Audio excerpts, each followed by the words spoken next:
can certainly check in with our National Security Council. I have spoken to the president about Eden Alexander, and he's made it very clear to our national security team that finding him is a priority, but unfortunately I don't have any updates to share. But it's a very important matter, and certainly we can check in. Sure. Hi.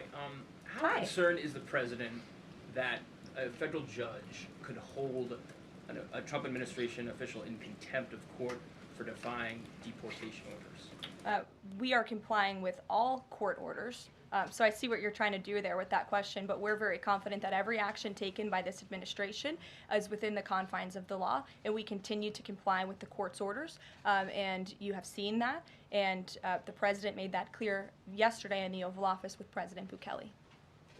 Sure. Thanks, Karoline. Could you, just going back to El Salvador, could you just explain to us a little bit more about the legal basis on which you may be able to send US citizens to prison there? I know you said that President Trump is looking at it, but can you explain to us a little bit more about how that might be possible? We're looking at it, and when I have more for you to share, I certainly will. Sure.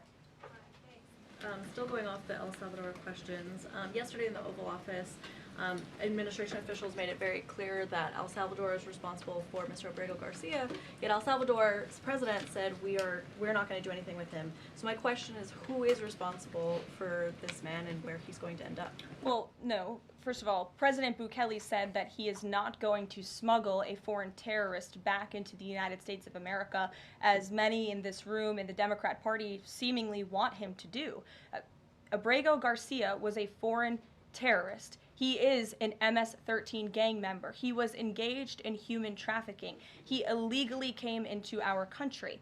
And so deporting him back to El Salvador was always going to be the end result. There is never going to be a world in which this is an individual who's going to live a peaceful life in Maryland, because he is a foreign terrorist and a MS-13 gang member. Not only have we confirmed that, President Bukele yesterday in the Oval Office confirmed that as well.